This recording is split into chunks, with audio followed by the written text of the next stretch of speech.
You, John Fitzgerald Kennedy, do solemnly swear I, John Fitzgerald Kennedy, do solemnly swear that you will faithfully execute the office of President of the United States that I will faithfully execute the office of President of the United States and will, to the best of your ability, and will, to the best of my ability, preserve, protect, and defend the Constitution of the United States. preserve, protect, and defend the Constitution of the United States. So help you God.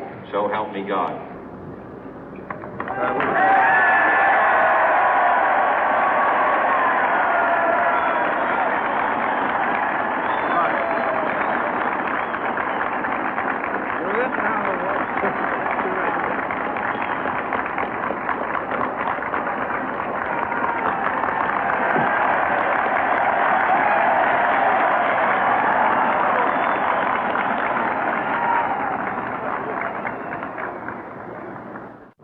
Vice President Johnson, Mr. Speaker, Mr. Chief Justice, President Eisenhower, Vice President Nixon, President Truman, Reverend clergy, fellow citizens. We observe today not a victory of party, but a celebration of freedom, symbolizing an end as well as a beginning, signifying renewal as well as change. For I have sworn before you and Almighty God the same solemn oath our forebears prescribed nearly a century and 3/4 ago. The world is very different now, for man holds in his mortal hands the power to abolish all forms of human poverty and all forms of human life. And yet the same revolutionary beliefs for which our forebears fought are still at issue around the globe. The belief that the rights of man come not from the generosity of the state, but from the hand of God. We dare not forget today that we are the heirs of that first revolution.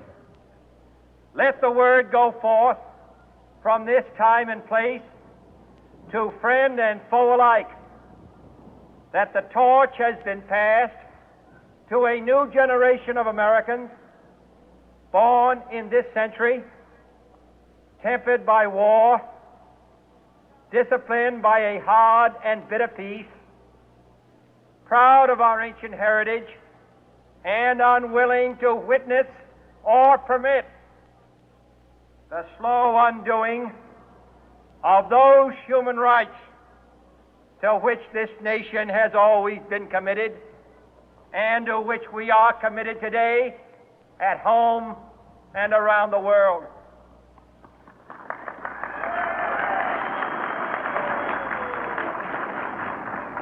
Let every nation know, whether it wishes us well or ill, that we shall pay any price, bear any burden, meet any hardship, support any friend, oppose any foe to assure the survival and the success of liberty.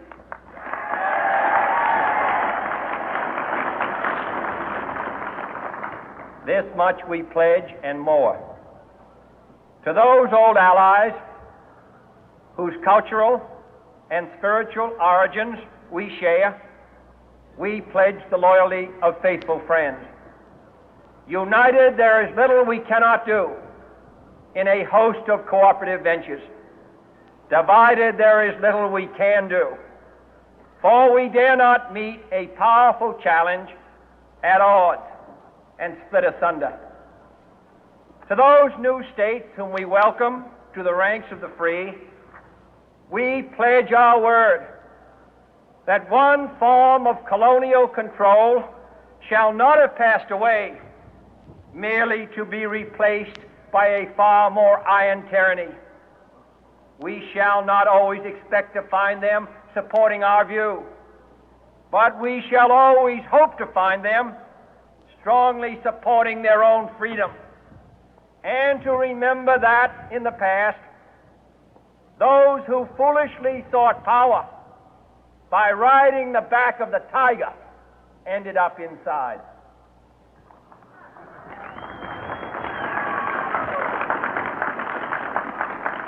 To those people in the huts and villages of half the globe struggling to break the bonds of mass misery, we pledge our best efforts to help them help themselves for whatever period is required, not because the communists may be doing it, not because we seek their votes, but because it is right. If a free society cannot help the many who are poor, it cannot save the few who are rich.